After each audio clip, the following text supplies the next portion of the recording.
So good morning, everybody, and welcome. I hope everybody is safe and well. As you know, we were supposed to be at the president's residence this morning, but other things got in the way, and instead we're bringing to you Yakov Lapin.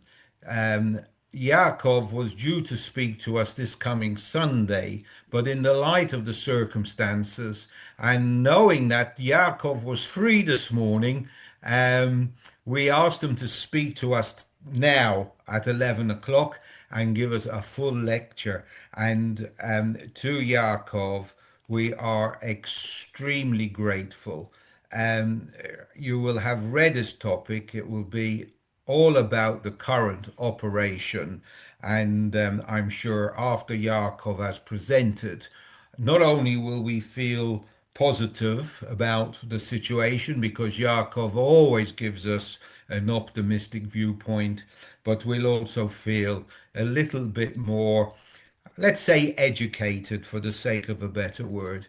So, Yaakov, unmute yourself, please. Let me first of all mute everybody else, and then you, Yaakov, can unmute yourself and begin. Thank you, Yaakov. Over to you. Thank you very much. I was supposed to be with you during this visit to the president's bureau in Jerusalem, and I hope that we'll be able to do that once the situation calms down.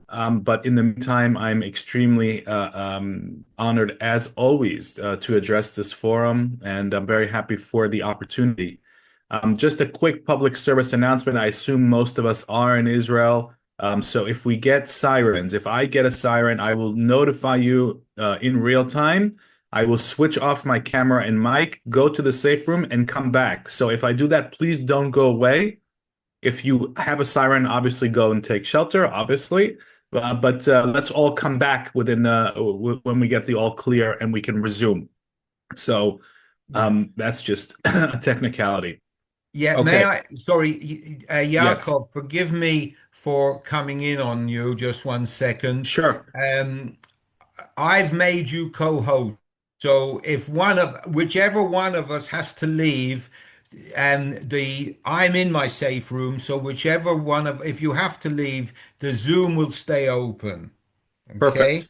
And Perfect. the other thing I would just say is um, have a little bit of patience, everybody. The internet is at the moment particularly slow. I mean, a lot of people are using Yes. it. So have regard to that. I do apologize to you. Yes, the internet is a bit slow, so if there's any problem with my connection, apologies in advance. Now, one last technicality before we get started. As always, I encourage you don't need to wait. If you have a question, type it in. The text box is open in front of me. This is a very dynamic situation, so just feel free, fire away, and I will take the questions as I go, and we'll still have the Q&A as well. Now, actually, what I want to start with is something that came up before we began recording, and that was a question about how the policy of the alerts is actually decided by the Home Front Command. And it's a very interesting issue because this is something that I've been following for a long time, the development. We should know that Israel, by far and away, has the most advanced. Oh, yeah, somebody says that they can't see me. Can everybody see me? Can you Now we see can. Yaakov now? Start speaking, Yaakov, and we'll see if you're in the Can speaker you view. see me now? You are not in the You're We center. can frozen. see you, but you're No, not moving. You're just static. Now Ah, so you go okay. in and out I of can moving, So I that is and you're not. unfortunate. Yeah. Yeah, that is the internet then. Yeah. Let me see if I can do anything about that. No, I'm at full connection. We can hear Uh, you very well, but not Okay. see you in live. Yeah. Okay, so we'll try and make do with that. And apologies for that. I think there is a bit of a strain on the internet, but as long as you can hear me, I think that's the most important thing. So let me talk to you quickly about how this system works because I think it's very interesting and useful to know. This is a system that has evolved through many years, and the Home Front Command is directly linked in to the Israeli Air Force's radar system, which is extremely advanced. That radar system, by the way, is also connected to the United States CENTCOM radar system. So this is a regional detection system. And that enables us to receive that early alert. And people were asking, how can we get early alerts? And sometimes that doesn't translate into a siren. Well, what you have here is algorithms at work. And as soon as the missile launch is detected from Iranian soil, the algorithms will calculate the trajectory. And then they have to calculate not just the trajectory, they also have to calculate what happens if an interception occurs and you have debris and you have shrapnel. So they have to calculate what's the maximum range of that shrapnel. All of this is done in seconds. Enormous amounts of computing power is involved, artificial intelligence. Israel is divided into hundreds and hundreds of polygons. These are small cells. Those of you who might remember the 1991 Gulf War, the whole of Israel was a single warning cell. If a missile was coming anywhere in Israel, the whole country had to take shelter. And now we are, decades later in a situation where you could have an alert for a neighborhood, and the next door neighborhood will have no alert, because that is how precise these algorithms are. And the reason that sometimes you won't get that siren is because the system will have calculated that even if there is debris and shrapnel, it's not going to get as far as your area. And so that's why sometimes we get early alerts that don't translate into a full siren. There are a lot of calculations that go into this. It's an extremely precise and impressive system. And if we're talking about defense, I think we should also say a few more things. The sirens that you hear and the need to go into shelter and safe rooms is actually the last line of defense. We have three layers of defense here. If you look at it from the Air Force's strategic perspective, the first layer is in Iran, and they call this offensive defense. And we're talking about hundreds and hundreds of strike missions that are going out from Israel to Iran every 24 hours. They talked to us last night during a military briefing, almost 8,000 operational flight hours. Every day has seen, 300 or so sorties. And one of the main missions here is destroying the Iranian missile launchers. The missile launchers are the bottleneck. In other words, if you compare the missile launcher to a gun and the missiles to bullets, even if you have many missiles left, you have no launchers left, you cannot fire. And so the top priority is taking out the missile launchers. And the good news is that over 300 of these launchers have been destroyed already. We're on at the beginning of day 6 of this operation, more than 100 hours in. And that represents, I'm not great at percentages, but 300 out of an estimated 400 missile launchers have been destroyed already. Now, on top of that, many missile warehouses and missile production sites, 1,500 missiles that were on the production line in weapons factories, destroyed. The missile program is not only the main trigger for this operation as far as Israel is concerned, and we'll get to that a little bit later, but it's also one of the main operational targets going in and day out of the Israeli Air Force. And because the hits on this program have been so effective, even though it may not seem like it, because we're still getting quite a few sirens, the scope of the volleys have decreased significantly. In the first days of this war, we had dozens of missiles coming in. Yesterday, some of those sirens that we experienced, they were warning us about a single missile. That's the most that the Iranians could get off the ground. So the regime wants to continue to terrorize and show that it's still in the fight, and it's going to keep firing. But the volleys have gotten much smaller, and that's why the Home Front Command has changed today the restrictions from the most restrictive mode for the Israeli Home Front to taking it to an intermediate mode where 50 people can gather outside or in a workplace as long as they're very close to a shelter. When I say outside, I mean, like a cafe or a restaurant that can offer them a safe place and work in a workplace. By the way, I don't know if this reminds anybody of the intermediate Corona easing of restrictions, but it's interesting to look at the parallels there. And look, at the end of the day, the missile program is the main trigger as far as Israel is concerned for this war. And I think it's important to note that, because we've had so many different explanations for this war. We had the terrible massacre of Iranians, 35,000 people mowed down. We talked about this already, I think, in the last briefing. On January 8th, the regime committed one of the worst war crimes in modern history. And President Trump and his ultimatum and the negotiations that collapsed. Yes, these are all factors in the American involvement. But what was happening throughout this entire time in Israel is that the Israeli Military Intelligence Directorate basically detected a resurgence of the Iranian missile program. And it's important to understand that the missile program of Iran constitutes, if it's allowed to grow without being checked, without being mowed down, it's constitutes its own existential threat, even if you take the nuclear program out of the equation, and the nuclear sites have been a much lower priority in this war. There was a site that was struck 2 days ago, a very interesting site, but most of the targets are not hitting nuclear sites because their nuclear program has not really recovered from the June Operation Rising Lion. So what the trigger and one of the main focuses here is the Iranian missile program. And that's because Iran had basically on the eve of this war had already stockpiled 2,500 missiles, and they were on the way to building some 8,000 of them by next year. That was their goal. Now, 8,000 missiles, it doesn't matter how good your air defense is, the multi-layered Israeli air defense system in Israel, that will be saturated. That will be overwhelmed by a country that has an arsenal of 8,000 missiles. And we know how dangerous these missiles are.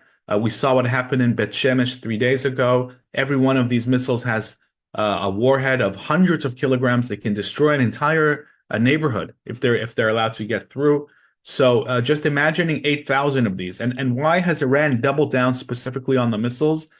Because I'm sure that you've heard me say this already a number of times. Iran was following a strategy to destroy the state of Israel, and it wanted to do that through three tools. One is the terrorist proxy that they surrounded us with. That's what we've been fighting off for the past 2.5 years, basically one at a time. Hamas, then Hezbollah. The Assad regime collapsed, so the militias in Syria that were funded and sponsored and entrenched by Iran, they collapsed with them. And then we went after the head of the snake back in June.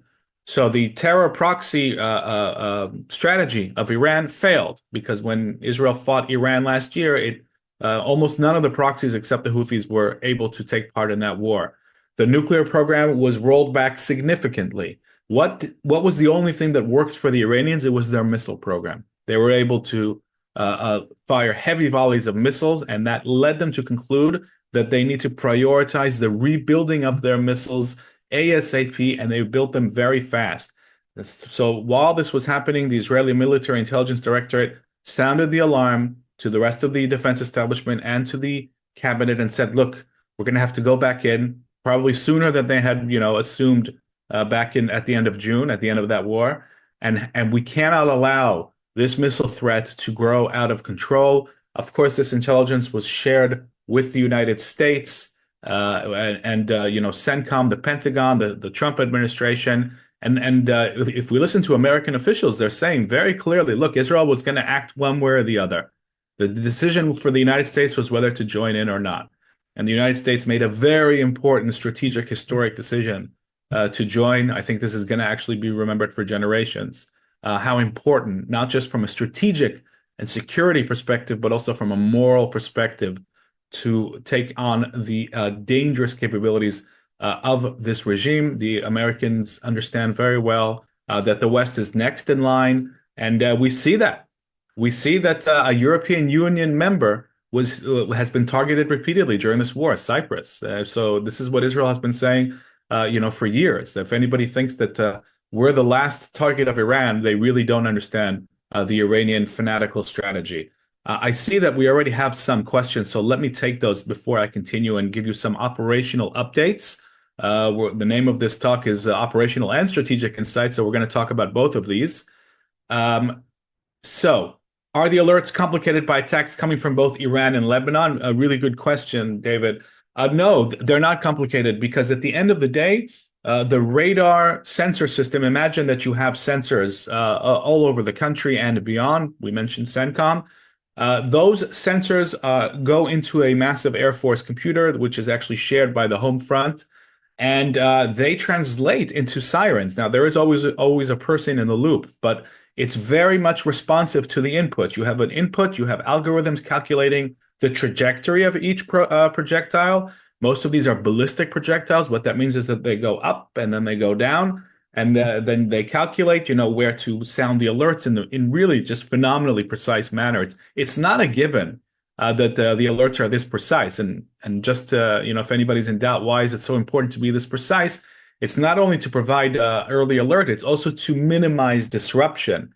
If there's no need to sound an alert in my neighborhood, that means that I can continue with my routine, and that's very important for the home front. Routine, to maximize routine, protect routine, is critically important for the war effort, and that's why it's so important for them to develop a system that's precise. So we've had in the past 2 days a number of coordinated firing attempts by Iran and Hezbollah.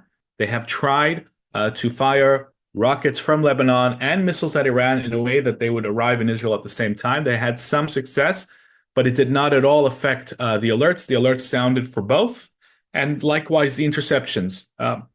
And it's not the same interception systems, by the way. The first line of defense against the Iranian missiles is the Arrow 3 system, which operates in space. I don't know if you've ever seen how the system looks like in space, but it's really phenomenal because once the interceptor gets into space, it releases a sort of a vehicle. It's almost looks like a robot with little engines on it, little rockets, which uses the starlight to navigate and then comes in for a direct head-on clash with the missile in space. That's the first line of defense.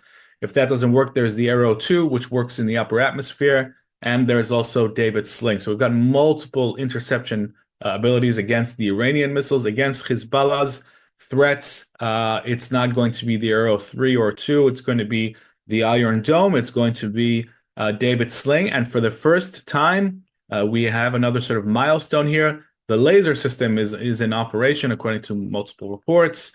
We haven't had IDF confirmation yet, and for pretty clear reasons, but I think it's safe to assume that that system is up and running, and it's making history. It's the first system that you don't have to replenish with interceptors. You have endless interception capabilities with the lasers, and the cost is smaller than the cheapest rockets because it costs $5 to intercept. That's the electric bill of the system.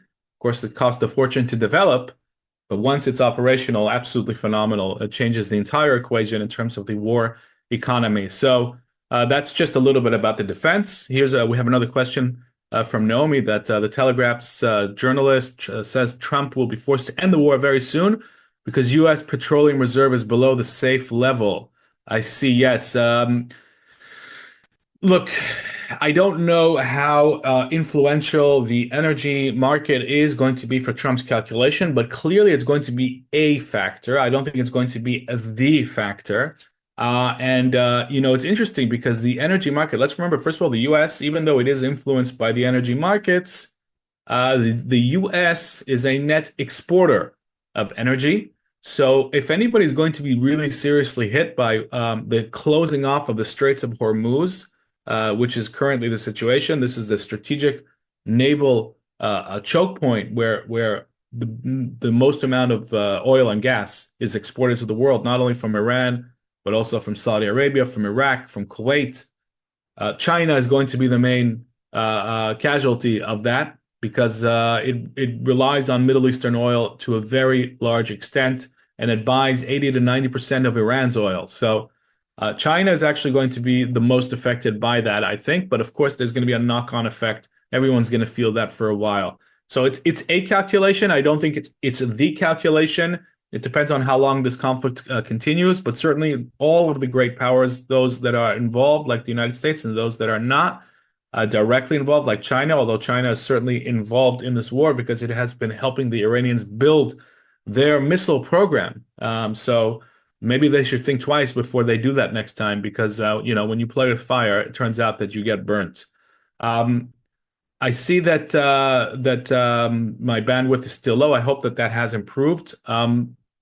So I'm going to continue looking at a few more questions before I move on and give you a more updated operational question. Why are the Houthis on the sidelines? I think that the Iranians are actually activating their proxies in a very calculated manner. They clearly have told Hezbollah to enter this war 3 days ago. We've received briefings from military officials who cited clear intelligence indications that the Iranian regime leaned heavily on Hezbollah, on its Secretary General Naim Qassem and its Leadership Council to get involved and to get involved now. Hezbollah could not say no. These are their sponsors. Without the Iran, there is no Hezbollah. They launched rockets at Haifa. It was a relatively small volley, and Israel's response here is very interesting. Israel's response is there is no such thing as a small or large volley. If you fire rockets at Haifa, our largest northern city, we consider that a declaration of war. And now you're seeing very dramatic events happening in Lebanon. Now, why am I mentioning that in a question about the Houthis? Because Hezbollah and the Houthis are the only two Iranian proxies that remain functional, that remain operational. It seems to me that the Houthis have told the Iranians that they should only become involved if it becomes absolutely necessary because they have absorbed lots of damage in the past war from Israel. Their leadership was severely degraded and their missile capabilities were degraded. They have rebuilt some of that, it's fair to assume. And I think there's a timing issue. So Iran probably told the Houthis, sit on the sidelines, and if we need you, we will activate you. And it may not be against Israel, by the way. They may activate the Houthis against some of the Arab countries that have been targeted from the beginning of this war, which this is a big difference from the past operation. In this operation, almost every Gulf Arab country has been targeted by Iran during this war, and perhaps the Houthis will become part of that as well. Let's remember that the Houthis began their terrorist campaign against the Saudis. That's how they got into this game of being an Iranian proxy. They received Iranian missiles and drones and started firing them at the Saudis for years, including Saudi cities and energy sites and airports. They may resume that role. That may well happen. Another question here from David. We frequently talk about Iran's proxies. I saw a podcast. I'm going to get more to your bottom line, David, here. But because Iran itself has become a Chinese proxy, yes, this is what we were talking about. It could create big military problems for the U.S. If this could divert U.S. attention and there could be a hot U.S.-Chinese conflict. Is this a reasonable thesis? Absolutely. I think that there are two questions to ask about the Chinese role here, if this is a matter of interest. First of all, what is China's interest in supplying Iran with machines and chemicals that can produce solid missile fuel? This is the most important fuel that the Iranians can get their hands on. They don't have right now the ability to make that themselves because Israel in previous past 2 years basically bombed every known planetary mixer, which is a very special kind of machine that creates solid fuel. Solid fuel is much more valuable than liquid fuel for the Iranians because when you launch a missile, and if it's a solid fuel missile, you can launch it very quickly. You simply load up the missile and launch. If it's a liquid fuel missile, you have to spend days mixing the chemicals very carefully. That leaves an intelligence footprint. It can be seen from satellites and other kinds of gathering systems. And that takes away the element of surprise and makes it much more likely that those missile launch preparations will be detected and struck. And so China was helping, according to many reports, helping Iran until very recently get its solid fuel missile program back on track. Why is it doing this? Because Iran is an anti-American country. The Islamic Revolution is decidedly committed not only to the destruction of Israel and the West, but to banishing the United States from the Middle East.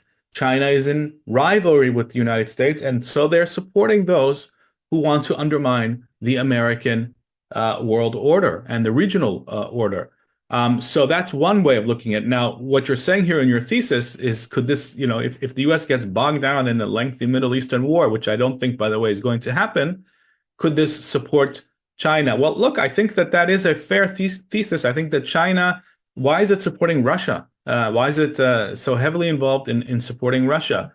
For the same reason that it's supporting Iran. And the reason, that I think it's worth mentioning all of this is because what we're looking at really is a global confrontation. This is not just a regional confrontation. You've got Iran in a strategic alliance and partnership with Russia, with China, and North Korea, and they all giving each other assets and bypassing sanctions and arming each other. The Iranians helped the Russians build a massive drone and missile factory. China is keeping both Russia and Iran alive economically by buying their energy. So this is a strategic triangle. And what does China get out of it? Yes, I think that China has its eyes on Taiwan, and perhaps it views these conflicts as a sort of way to keep the U.S. Distracted, become a war, build a sort of war wariness in the U.S., and perhaps that would make them more likely to make a move on Taiwan. It's not a thesis I would dismiss at all. It makes a lot of strategic sense, and it's something that we have to keep our eyes on. But there's a flip side of looking at this, which is that perhaps China sees American capabilities. The United States has displayed phenomenal capabilities in this war, from the air, from the sea, intelligence, and maybe that will make the Chinese leadership think twice about making a move on Taiwan, because this is an assertive America. This is an America that has already made it very clear that it has no fear of intervention, and perhaps that will create a different effect on the Chinese decision-making process. We don't know. So it's a thesis. It makes sense, but there's also a flip side to this.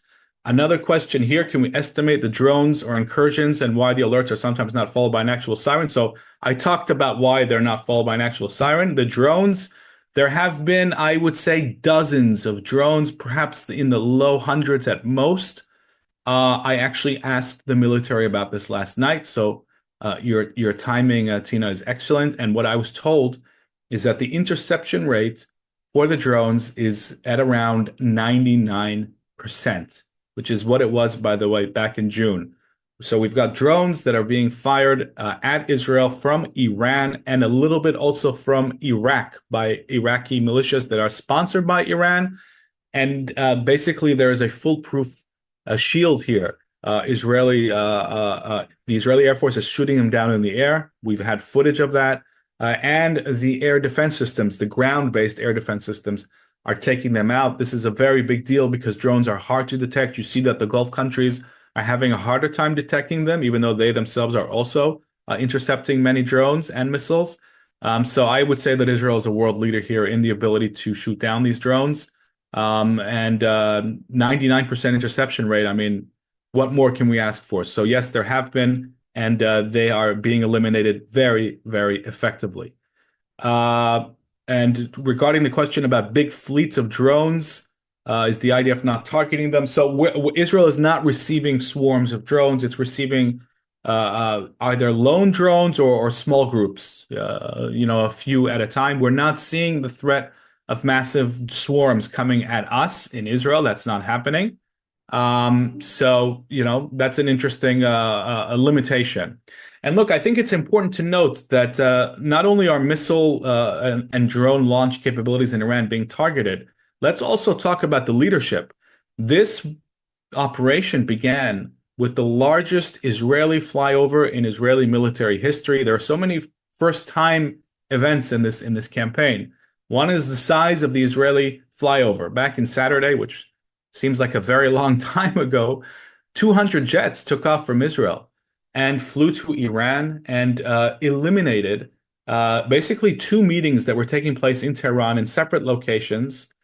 40 of the top leaders in Iran, Ayatollah Khamenei, the commander of the IRGC, the chief of staff, the Iranian military chief of staff, and so on and so forth. And some of these people, by the way, were replacements of replacements that had been eliminated back in June. We received multiple graphs showing people like the commander of the IRGC, who was a replacement of a replacement, his two predecessors eliminated in June. Likewise, the Iranian chief of staff. Now, these people, it's not that they didn't think that a war could break out, but they were in their bunkers confident that they were out of range. And think about the significance of what we're talking about here. Ayatollah Khamenei and Hassan Nasrallah and Sinwar, wherever these jihadist mass murderers think they can hide, Israel has demonstrated in the clearest way possible that if your goal is to annihilate Israel, Israel will reach you and eliminate you from the face of the earth. And it will do it with technology and with firepower and intelligence that outmatches their capabilities. I don't think a stronger message could be sent here with that opening strike, the 200 jets taking off, eliminating 40 of the top political and military leaders. And when I say political, the military makes it very clear that none of these leaders were actually just political. They had a direct hand in building and operating the Iranian war machine that has been designed to destroy our country. And then from that point on, the goals of the war, at least operationally from Israel, was to continue to take out mostly military chains of command, command and controls, and degrade the Iranian leadership, both military and the regime leadership and the Basij, and to keep going after the missiles. And one of the main things that the Israeli Air Force is doing now as we speak is it's all operating all over Iran, yesterday in Isfahan for the first time and other regions, in order to hunt down the mobile missile launchers. Most of the missiles that we're now receiving are coming from mobile missile launchers. When you see them from the air, and we've received footage of this, they look like civilian trucks. They're camouflaged. You could not tell that this is a missile launcher, but the thing can stop on the side of the highway, open up its roof, and go, erect at a 45-degree angle, and off the missile goes.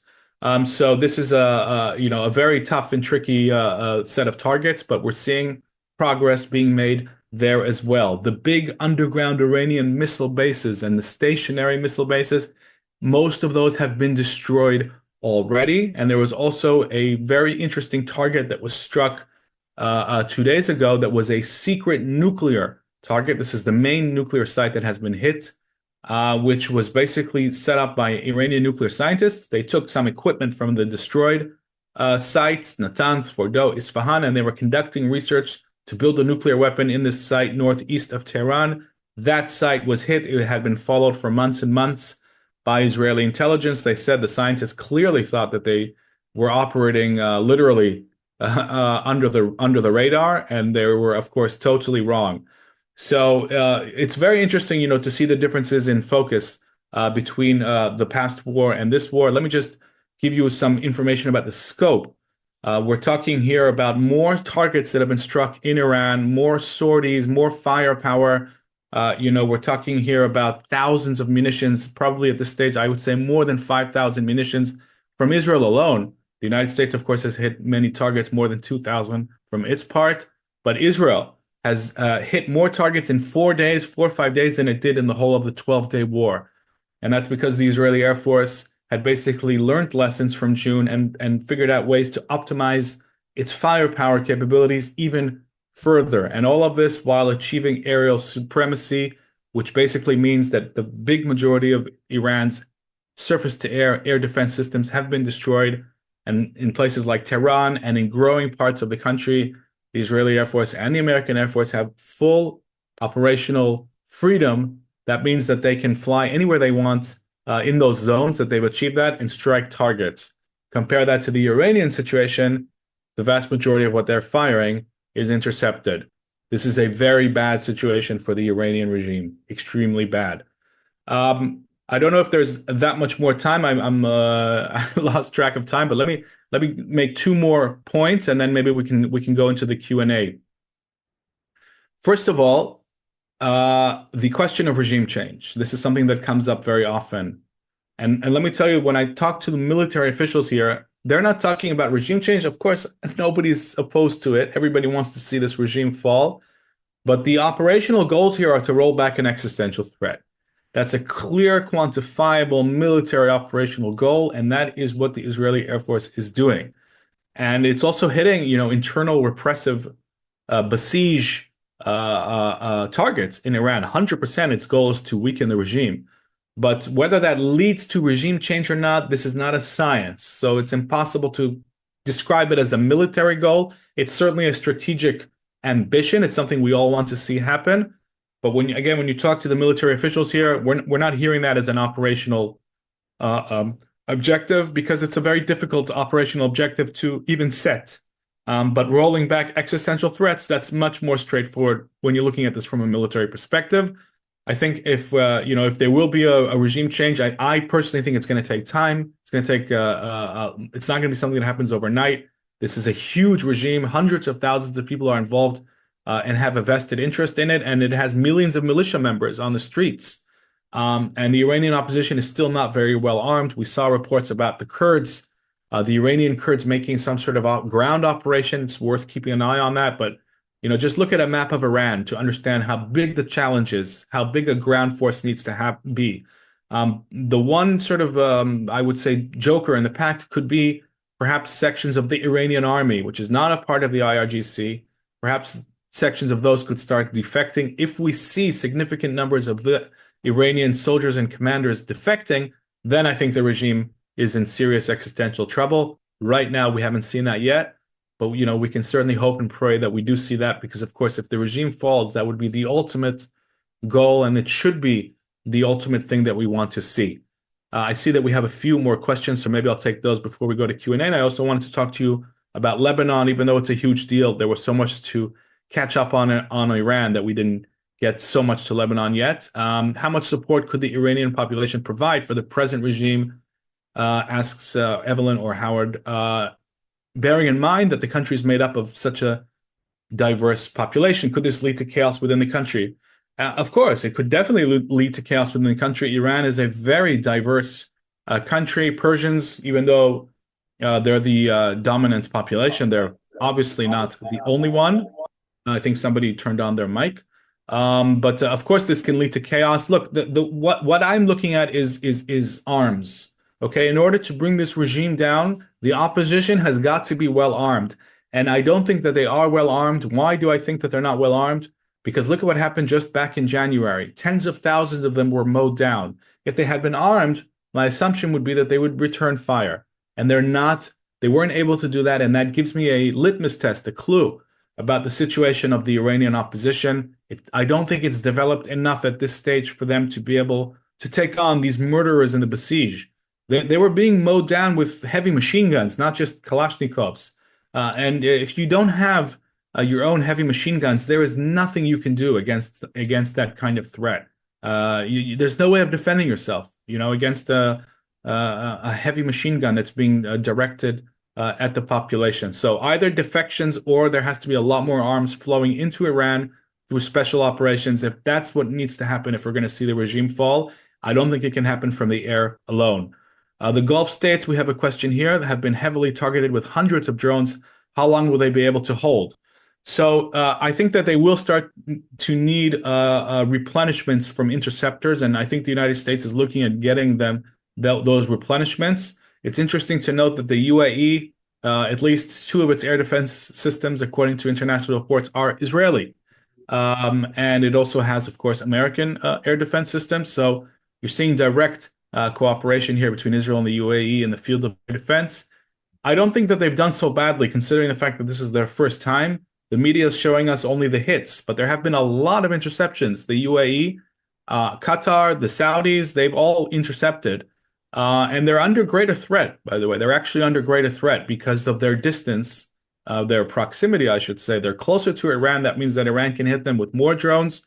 And Iran has a lot more short-range ballistic missiles than it has medium or longer-range ballistic missiles. And that means that it can direct a lot more firepower at its Gulf neighbors. By the way, if you're wondering why are they terrorizing their Gulf neighbors, how is it helping them? I think that there are two things going on here. First of all, the Islamic Republic is trying to create an anti-war lobby. It's trying to take all of these Gulf countries that knows that they have an influence on Washington and terrorize them by targeting their commercial centers, their tourism, going way beyond U.S. bases, terrorize them into running to Washington and pleading with President Trump to stop the war. I think that's one calculation. So I don't think this is just Iran lashing out like a madman because it's, on the ropes. I think this is very calculated. And you can't have this kind of targeting if it wasn't pre-planned. This is clearly a contingency plan that they had planned ahead of time and now decided to activate. And the other reason is I think that they're genuinely settling accounts. They view these countries as hostile to the Islamic Revolution, and they are. I mean, the Saudis, I've been saying for a long time that all of these contacts before the war between the Saudis and the Iranians are theater. This is just temporary tactical de-escalation. The Saudis haven't stopped seeing the Iranians as enemies for a second. The same is true of the UAE, even though they're trade partners, and Qatar. There's a lot of theater. There's a lot of hypocrisy. A lot of optics here. And now the masks have fallen. Now the masks have fallen. Everybody understands that Iran is a regional and global menace, that it has no qualms about targeting its neighbors, targeting an EU member. Iran has really dropped the masks here. And I think that its efforts to create an anti-war lobby will very likely result in the opposite. I think this is going to create regional determination to try and bring this regime down. Another question, the last one I see in a text box, and then maybe we'll take it to the Q&A. After 12-day war, why didn't Russia help Iran repair their air umbrella? That would have helped Iran a lot. Well, the reason for that is because Russia is in no position to send air defense or air defense systems to Iran because it itself is under daily attack from Ukraine. So how is Russia helping the Iranians? They're trying to modernize their air force. They're trying to sell them jets. This is a deal that obviously didn't happen in time for Iran. And they're probably providing them with nuclear technical assistance. This has been a long-running thing. But actually, in this relationship, it's Iran that has been providing Russia with firepower, offensive firepower, drones and missiles, and now helping them build. So that shows you how the relationship works here. Russia itself is not in a position to send over air defenses to Iran. They can help them with research and development, they did try to provide them with their own S-300 systems in the past, but those proved to be no match whatsoever for the Israeli and American air forces. What should we be watching during this war in our Knesset politics? Oh, that's not a question necessarily for me, Larry or Sharon, but I would say that I would hope, and I am seeing politics thrown aside, needs to be put on mute. This is no moment for Israeli politics. Everybody has to unite under this war effort because we are removing an existential threat. And we are preparing, the groundwork for the future generations of our nation, our children and their children to be able to live here safely. This is what this war is about. So politics, very much would hope that it would be on mute. And I have seen everybody close ranks here, the opposition, coalition. There have been some squabbles, of course, and badly timed moves, which I'm not going to get into here. But on the whole, I'm pretty satisfied with the unity that I'm seeing, and most people understand that we are fighting an existential threat here. This is what this is about. Nothing more, nothing less, and everything else becomes trivial when you compare that to the gravity of this moment, how important this war effort really is for the future survival of our country and the region. Should I hand it off to the audio Q&A? I'm going to ask you, Yaakov, for a few minutes, because actually I think you've referred to most of the questions, but Sure. there is one question about Gaza. Basically, what's the situation in Gaza? If we're concentrating so much on Iran and now on Lebanon, we might take our foot off the pedal in respect to Gaza. So perhaps you could give us a little insight into what's going on in Gaza and also what's going on in Lebanon, Yes. for a few Okay. moments. So let me take care. Let me sort of cover both arenas. Absolutely. I think I'll start a little bit with Lebanon because it's the most directly linked into Iran. As I said earlier, Hezbollah received the order from Iran to join the war. It has joined the war. Just to give you a brief operational update, since that has happened, Israel has issued evacuation orders for the whole of southern Lebanon up until the Litani River. Hundreds of thousands of people, southern Lebanese people, have evacuated their homes.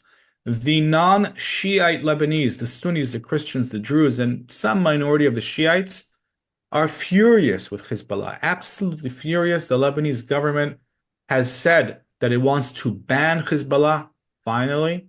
Whether they'll be able to enact that is a whole different story, because the Lebanese army, which is the tool of the Lebanese government, half of it is Shiite themselves. Everything, you have to understand that everything in Lebanon is sectarian. Often we hear Lebanon, the Lebanese interest. I don't really think there is such a thing at the moment. What you have is sects in Lebanon.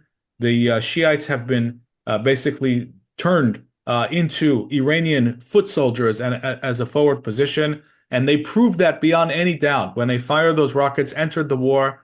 even though the rest of the Lebanese, population was pleading with them not to do that. There's a famous video, I don't know if you've seen it, of the rockets coming out from southern Lebanon when they entered the war 2 days ago, and you hear a Lebanese person filming this on their phone saying, "La la," in Arabic, "No, don't do this. This is going to result in a disaster. Haven't you learned anything?" And they don't care about Lebanon because they are an Iranian army. So we have mass evacuations of southern Lebanon up to the Litani River, pretty intensive airstrikes. Beirut, Dakhia, the Shiite dominated suburb of the Lebanese capital, targeting terrorist leaders, rocket launching capabilities, rocket manufacturing. Essentially, Israel sees this as an opportunity to complete the work that it was unable to complete during the last phase of the war against Hezbollah and what it could not complete during the ceasefire, even though during the ceasefire, the Israeli Air Force has been active pretty much every day, responding to violations of the ceasefire, eliminating hundreds, up to 500 Hezbollah terror operatives, and all of their attempts to rebuild their rocket launching and ground military base entrenchment efforts. So even that wasn't enough. Israel entered this with a large target list, and now that Hezbollah made the mistake of entering the war, Israel plans on exploiting that to degrade further, much further, the capabilities of Hezbollah. According to some estimates, they entered this war with around 20 to 25,000 rockets. You see that they can't fire them in large, very large volleys, but they have been able to target central Israel. And the other threat is the threat of Radwan elite force invasion. But that threat would, if it materializes, would see small cells. They wouldn't be able to send large numbers of them because the IDF is on the ground in southern Lebanon. There's a security zone which has just been widened with reservists that have been called up. Over 100,000 reservists have been called up, and some of them have been sent into southern Lebanon to widen the already existing Israeli security zone that creates a protective buffer. So we're going to have to watch Lebanon. I think that there's going to be some very intensive Israeli operations because this is a window of opportunity. And if there's one thing I would use as a headline for this entire talk, it's that in both Iran and Lebanon, Israel now has a window of opportunity to degrade threatening capabilities, missiles, rockets, terrorist bases for a long time to come. And I think Israel is going to use that in the coming days to do that. Now, Gaza, the situation is very different. Even though, of course, Hamas is another tentacle that was used by Iran. The situation there, the ceasefire has remained intact. Israel continues to control 53% of the Gaza Strip, and it's destroying all of the terror infrastructure in its part of Gaza, where the IDF has operational control. Hamas has stayed out of this war. They have very few rockets to fire to begin with. They have no interest in joining this war because they understand that it would give Israel an excuse to move in to the remaining parts of the Gaza Strip that are under Hamas control.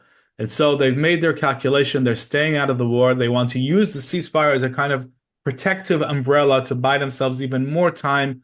And they'll be able to say, look, we didn't join this war.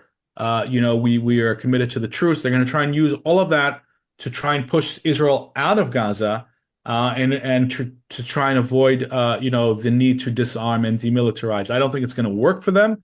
But at least in the current phase, they've stayed out and they've been able to stay out of Israel's sights for now. I think operationally for Israel, that's also quite convenient. It allows Israel to focus on Iran, on Lebanon. This is a two-arena conflict. That's a lot to keep the Israeli Air Force and the intelligence and some of the ground forces busy. I think it's convenient for us and for Hamas, each for very different reasons, to keep the Gazan arena frozen at this time. Okay, and I'm now going to make this the last question, Yaakov. It was a question asked at the very beginning, and I've been reminded of it. Do you think Iran is minimizing the daily missile hits to prolong the period of shooting? Yes, it's definitely doing that. They call it the munitions economy. So the reason that the Iranian firing rate has decreased is first and foremost, it's because of the damage that Israel has caused to the Iranian missile launching capability. That's the primary reason. On top of that, the Iranian regime, the IRGC, which is responsible for this, all of this missile fire, it's the IRGC. They are pacing themselves. That's what they're doing, and they're deliberately firing small volleys so that they can continue to say we fired until the last day of the war. That's very important for them. They want to be able to prove to themselves and to us and to their base that there was not a single day where Israel was striking them and they couldn't respond in any way. Just the symbolism of that is critical for them because otherwise they're going to have a hard time claiming that they didn't badly lose this war, which of course they have already in many, many ways. So yes, they are pacing themselves, but that's not the main reason. The main reason I think is the damage that they've incurred because if they could, they would still be firing a lot more than what they're firing. I don't think under any scenario they would make do with just a single missile attack as they did yesterday, for example, on a number of occasions. Okay. So thank you very much indeed, Yaakov, for that. And it's my pleasure to give you a vote of thanks today. So I'm going to call you Dear Yaakov, because you've become a good friend, and on behalf of everybody, I want to extend sincere thanks for taking the time at what is a very busy time for you, and for you to be with us.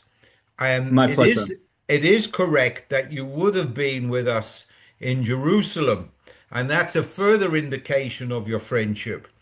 But giving us a lecture instead is most appreciated.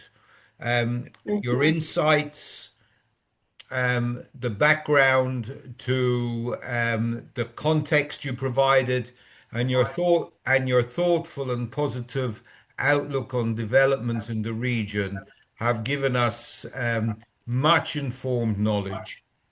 Um, just give me one moment. Somebody's unmuted. Okay. Given us much noted. And okay.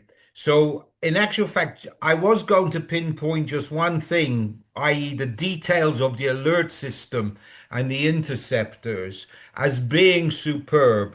But then again, everything you have said today has been superb.